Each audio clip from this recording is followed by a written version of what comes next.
Hi, everyone. I just wanted to do a quick introduction. My name is Cheryl Albright, and today we're going to be talking about SIBSHOPs. Unfortunately, this is all virtual, so we couldn't post an actual one, like one that would have been happened at Family Cafe as if it were live. But just kind of we're going to go over the importance of it and have a quick favors at the end and asks for parents out there. So I'm going to go ahead and turn off my camera. I just wanted you to see my face and know who's talking. And we'll get on with the presentation. So today we're going to be talking about SIBSHOPs and a little bit about my background. The picture on the left is me and my brother. I have an older brother with autism and intellectual disability. And on the right is actually my aunt with Down syndrome with my brother when he was really young, prior to his diagnosis, and she has Down syndrome. So we grew up in a really, really small rural farm town in Western New York, directly across the lake from Toronto. And we were kind of the only people that had individuals with any kind of disabilities around. And it was interesting. So the first special needs sibling I ever met technically was my father, but never really talked about it. Fast forward several years, I became an occupational therapist and several other certifications. I'm currently in Bradenton, Florida, and own my own practice called Soul Yoga and all ages therapy services. So last year, about the past 14 months now, I became my brother's legal guardian and had to become power of attorney for my father, who is also not doing very well. Somehow I was introduced to the Sibling Leadership Network and ended up at the conference in St. Paul last year. It was one Facebook sponsored post that I managed to see, and I ended up at their conference. And it was really cool because there was a room full of 120 other siblings that were adults that also had siblings with special needs, and no story was too crazy. They introduced me to SibNet on Facebook. So if you have an adult child that's a sibling of, please direct them to SibNet on Facebook. If they're a teenager, there is Sib Teens. It's moderated by a clinical social worker and a couple other adults, so it is safe.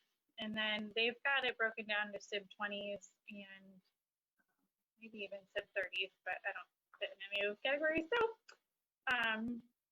then I ended up taking the SIBSHOP training last year, and it was awesome. So we're going to go ahead and start talking about that. So what are they? So I have attached some videos.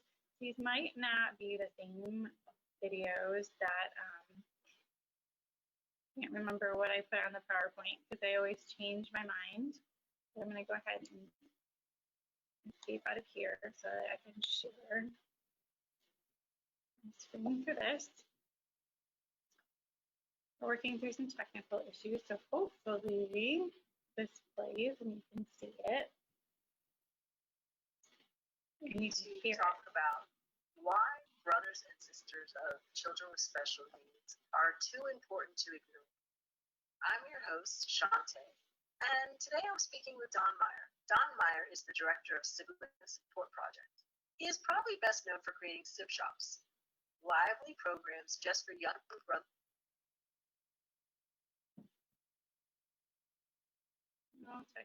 Programs just for young brothers and sisters of kids with special needs.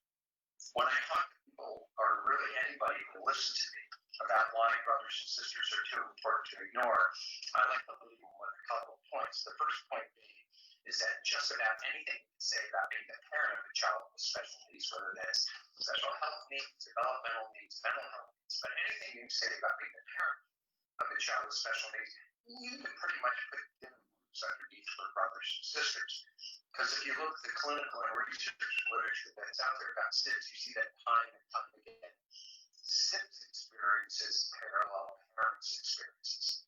Secondly, these brothers and sisters will have the longest lasting relationship with that family member that's a disability. They will be the lives of that person, certainly longer than any service provider will, but probably longer than the parents will. It's a relationship easily in excess of 65, 70, 75 years.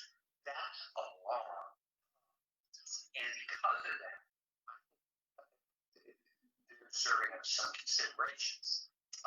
And sibling issues are lifespan issues. Preschoolers who are SIBS will have some unique concerns. Senior citizens who are SIBS will have some unique concerns. And those concerns are going to change and evolve throughout the individual's, the parent's lifespan.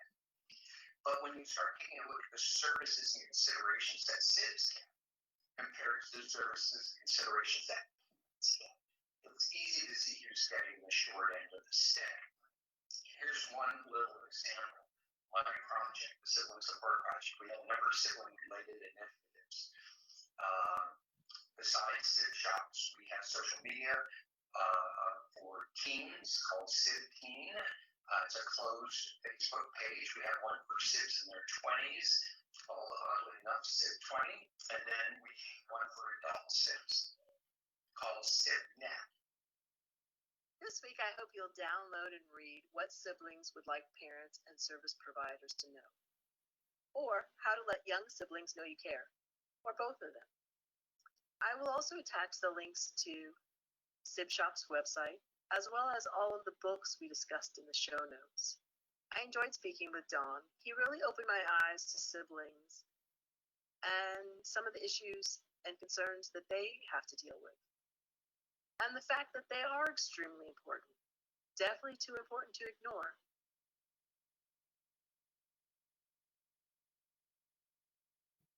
Okay, I'm going to go ahead and close out of this.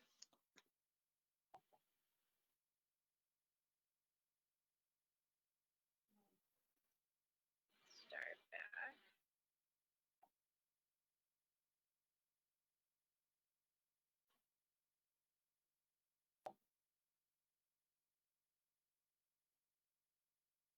Where we left off.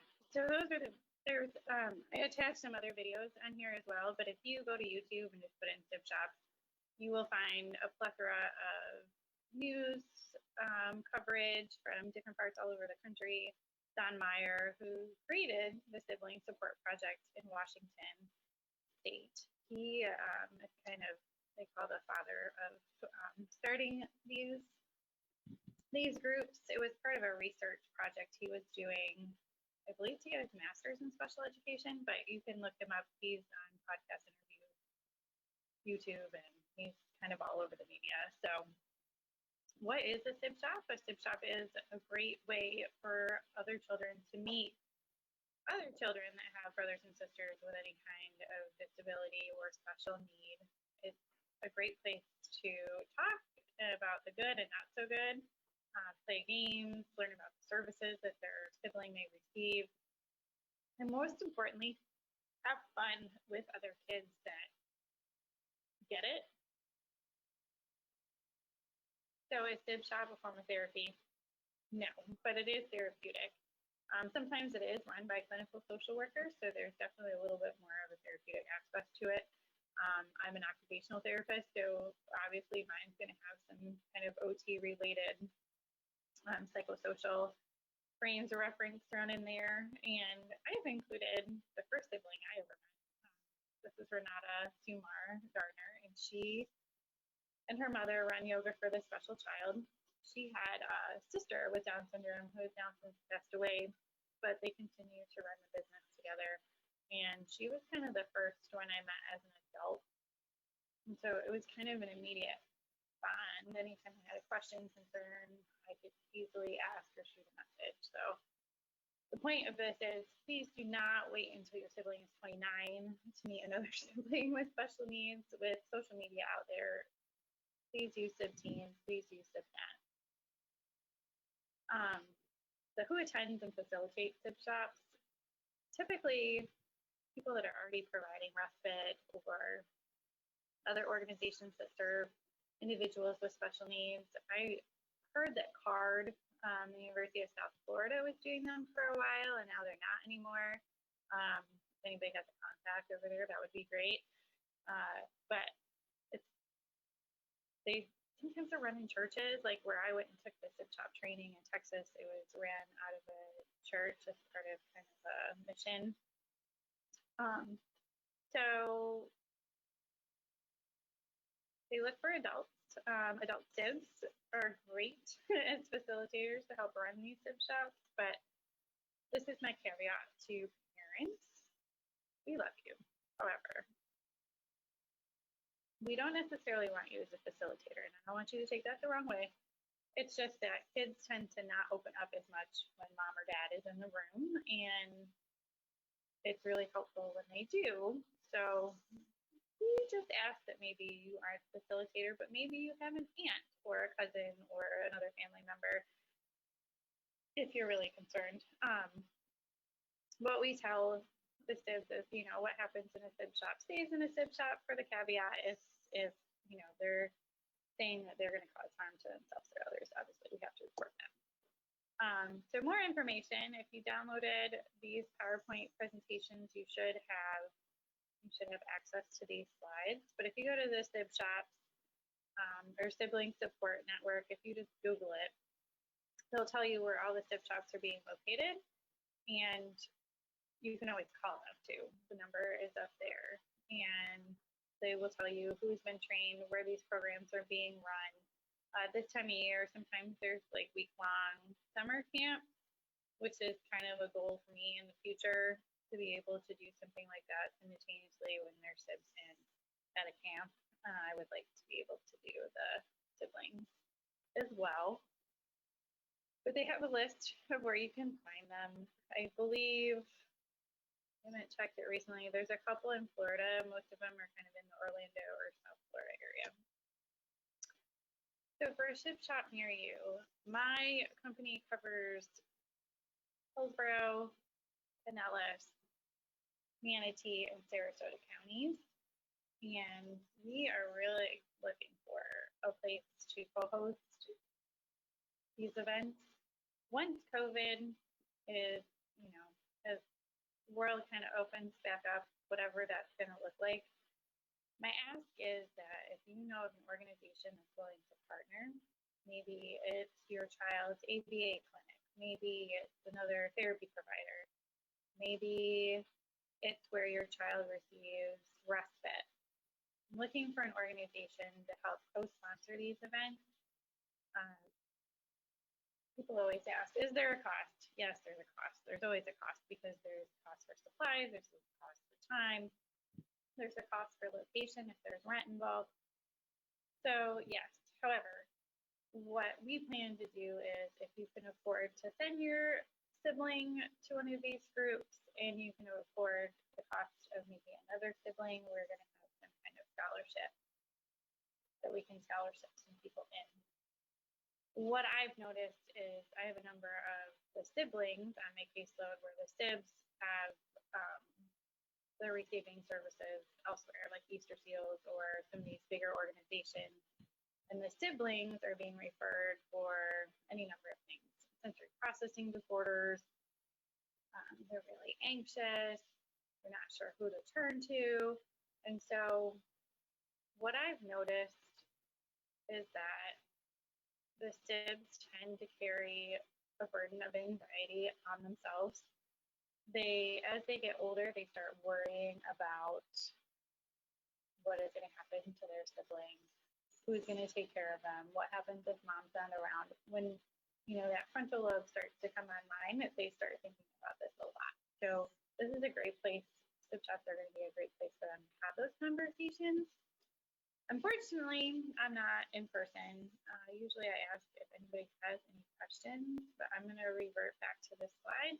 And if you have any questions for me, please reach out. That's my personal email with phone. You can text anytime. And so if I can't get back to you, my assistant will. So that is kind of it for SIBSHOPs.